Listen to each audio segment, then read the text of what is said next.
Hello and welcome to another Liberty Nation TV with your host, Jeff Charles.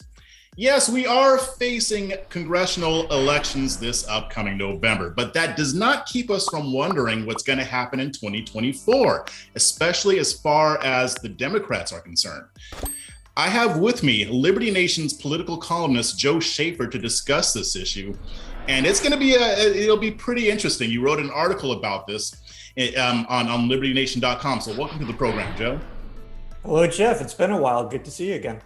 Yeah, we got to do this more often. But just for starters, I mean, I don't know what you think about this, but can we agree that Joe Biden isn't really going to run for a second term? Or do you think that there's a chance that he might? Or I think there's a chance. I don't think the Democrats want it. The country certainly doesn't want it. But think back to 2020. It was so unlikely that he would ever run. Nobody wanted him in the primary process. Barack Obama told him, Joe, you don't have to do this. And he still did it. And, you know, they did manage to get him into the White House, win the election. I think Democrats are very confident in their process of elections. It involves the new way of mail-in balloting, the demographic change. I think what you have is a ruling establishment running the Democratic Party that does not, as crazy as it sounds, popularity is not the number one concern of theirs when foisting a candidate. They want someone who's going to do their bidding, and they feel confident that it's a lot like Macron in France and Trudeau in Canada, where they're not popular, but they stay in office. I think the ruling establishment in America feels confident. I don't think they want to do it with Biden. They'd love to make him the fall guy. But if it happened, I think they really do believe they could pull it off again. Okay, and that's very interesting, and we're going to touch on that a little bit later. But let's talk about it right now. So in your article for Liberty Nation, you said that the Democrat inner core is willing to overlook the popularity of one of the most unpopular politicians that they have in their stable, Vice President Kamala Harris. Now, I thought that was very interesting, and I think it might be possible that they might run with her. But why would they be willing to overlook her unpopularity? I mean, do they know something that you and I don't know, or what's going on here, Joe?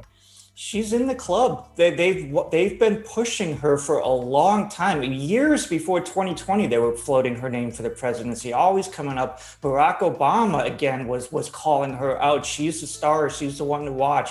She checks off all of their dream identity politics checklist. Minority woman, they love that. She's young. She's from California. The problem is she has no dynamism at all. She wilts under the camera. She's very good at getting the attention onto herself. And then once she has it, she just wilts under the limelight. We've seen it again and again. So her failings are so enormous, and yet they don't want to let her go. They've cultivated her. They see so many things in her, and they know that she is a faithful servant of what they're. You have to remember the Biden administration is there to serve a purpose. It's there to serve the swamp, the uniparty, the ruling establishment, and to put a face on it that they think will sell to the American people. And they think Kamala Harris's face will sell, and they again feel like her unpopularity is something that can be overcome if they just stage this thing in the proper way. You know, when you were talking, it reminded me of like how people get involved in multi-level marketing schemes. They invest all this money and all this time into it, and they think that maybe this isn't going to work, but they don't want to stop because they've already invested so much time and energy. Well, it sounds like they've done that with Kamala Harris. So I wouldn't be surprised if they ran with her, and that would be one of the motivating reasons why. But you also mentioned Mayor Pete Buttigieg, or former mayor. Now they're trying to, I've been seeing them trying to spark a little bit of hype for him, but do you think they're onto something here, or is this kind of just wishful thinking? Like, what's the point of this? I spent the entire 2019 primaries basically pointing out that this guy is not what they want him to be. Mayor Pete, folksy, down-home guy. And he just has failed in that role again and again and again. He reminds me, and it's a different way, but like Beto O'Rourke, where they so desperately want him to be this man of the people, this modern day RFK. And he's just not it. He's not. He's a wonk. He's an Ivy League type. His dad was a professor at Notre Dame. He's not a blue collar guy even remotely. But they talk South Bend, South Bend. Yeah, his dad was a professor at Notre Dame. He's part of the elite. So like Beto O'Rourke and him, they want them to be kind of like Scranton Joe, a younger Scranton Joe, and they've been selling this for so long. It's never come close to coming true. And what has Pete Buttigieg done in the last 2 years? He's transportation secretary, should be actually, usually isn't, but in this administration should be kind of high profile with all the infrastructure going on. He's been a limp noodle. He really hasn't, done anything to elevate himself. Why is he any better now than the manifest failure he was as a candidate in 2019? I don't see any improvement at all. Yeah, maybe they think that by hyping him up a little bit, they can kind of keep him in the wings in case something goes wrong. I don't know. But you also brought up Bernie Sanders, Uncle Bernie, and Pocahontas, Elizabeth Warren. And I guess you kind of had to because they're still players in the party. But I mean, do you see any possible path for either of these two? Because it doesn't seem like the far left is popular enough to get the nomination even in 2024.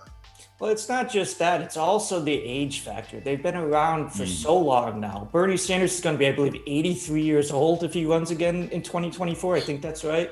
Warren's going to be 75. I really feel they both had their shots. 2016 was set up for Sanders if a progressive was ever going to do it. And, Hillary Clinton torpedoed them. And the Sanders people, the Bernie bros, did the worst thing. They went along with it. And so the establishment whacked them again in 2020 with Joe Biden. And I think Sanders missed his moment. It's been downhill since then. And with the age, again, he's another one. What has he done since Joe Biden got in the White House in January 2021 to position himself better? He hasn't. He hasn't done anything. Elizabeth Warren, the same. She talks a good game, but what has she ever really accomplished? Nothing. She had her chance. 2020 was a golden opportunity for her. They wanted someone like her. At least the base did, I believe. It's a more progressive base, and they wanted that kind of pugnacious, as long as she wasn't too crazy. And she, instead of focusing on the strengths that got her national attention, she used to talk about how Americans can't live on one paycheck anymore, families. And that resonated with blue collar Americans. And, disastrously, she turns against that in 2019 and runs on transgender kids and stuff. So she shot herself in the foot. She hasn't done, again, and I keep saying this over and over again, she hasn't done anything since to improve herself. She's older. I really do think Democrats, especially with the look Biden is giving, if they pivot away from Biden, they want someone younger. And that would rule out Bernie and Elizabeth Sanders. And again, I think they both missed their moments. Yeah, well, and speaking of younger, that brings me to the next guy. California Governor Gavin Newsom. Now, Tim Donner and I have talked about this a couple different times, but he might be kind of like a dark horse candidate, and you do mention him in your article. What's your take on this? Is he the one to look out for? In a sane country, this would be impossible. I mean, he got recalled for a good reason. He's not popular in his own state, and it's one of the more progressive states in the country. This is, again, I have to go back to the Justin Trudeau Macron model, where the ruling establishment can put the people that they want in positions to succeed, even against the will and desire of their own voting base and the voters in general. They elevate these people. And again, he checks all the boxes. Good looking, handsome, young. They think he's charismatic. I don't think he is. But, they want someone outside of Washington. If they pivot away from Biden, he's out in California, he's a governor. These are all very positive things. It's so much of it is how important is it going to be for them to pivot away from Biden? And the 2022 midterm elections are going to tell us that. If the Democrats somehow avoid the disaster that everyone's predicting for them, then Biden and the establishment are strengthened. If it's a train wreck, then Gavin Newsom, outsiders, progressive voices on the outside have so much more power to A, get rid of Biden, and B, maybe actually get a candidate that is not hand selected by the DNC in the swamp in Washington. That's an interesting point. I mean, yeah, I mean, these upcoming elections are going to be important for a number of reasons. If they do crash and burn like it looks like they might, it might make room for a Gavin Newsom. And compared to the others, he is a lot more charismatic. But here's the $1 million question. Regardless of who wins the nomination, or regardless of which one of these wins the nomination, can any of these people beat Trump if and when he decides to run again? I thought that there was no way Trump would lose in 2020. Again, I say it's the infrastructure that Democrats have built with mail-in balloting, which they're still fighting for vociferously to this day, even though there's no pandemic. What they do is they establish something new and then they try to make it permanent.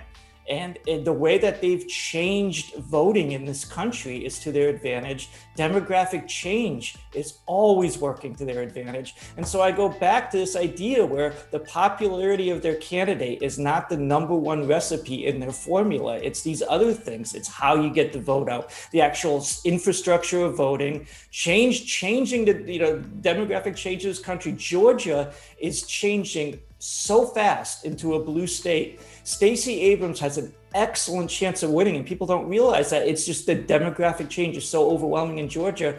I'm down here in Florida. I believe you are now too. And yep. I see it, Miami, Dade County has moved, Broward County has moved down. Now Palm Beach County is a liberal county. It was a conservative county not long ago. Orlando is stretching out. There are all these factors that favor Democrats. So you can't just focus on popularity. You have to focus on these other things. And the Democrats are the party of the ruling establishment now. Mm-hmm. Trump is the outsider, the populist. When you are the ruling establishment, you have a lot of chess pieces, a lot of built-in advantages, and they are going to use every single one of them. So yes, they can win with an unpopular candidate. And I think that's the kind of sobering analysis that Republicans would need. I mean, because they are favored to win, but you just brought up several different factors that could put that in jeopardy. But either way, with the political landscape shifting, you and I will be keeping a close eye on this thing as this whole thing unfolds. But I really appreciate you joining the program, Joe. Thank you. Thanks a lot, Jeff. And remember, this show is proudly sponsored by LibertyNation.com, where you can access podcasts, breaking news and analysis, and a range of biting and brilliant shows to whet your appetite for freedom and your fondness for the great American Constitution. Just go to LibertyNation.com on your browser or hit Rumble, YouTube, or check out our Liberty Nation News Roku channel.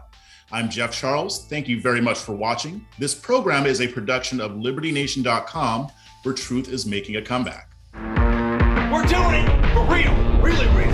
Liberty Nation. And Jeff Charles, contributor for LibertyNation.com. I think we're starting to make an impact. Liberty style, fight for freedom. Maybe tracking polls sponsored by Liberty Nation for Thursday. Mentioned by Dan Bongino, Rasmussen, Jordan Peterson, and others. I can do it again if you want me to. Cited in Mark Levin's American Marxism. I think we're starting to make a really big impact. Get noticed. We're doing it. Rock on. I'm gone.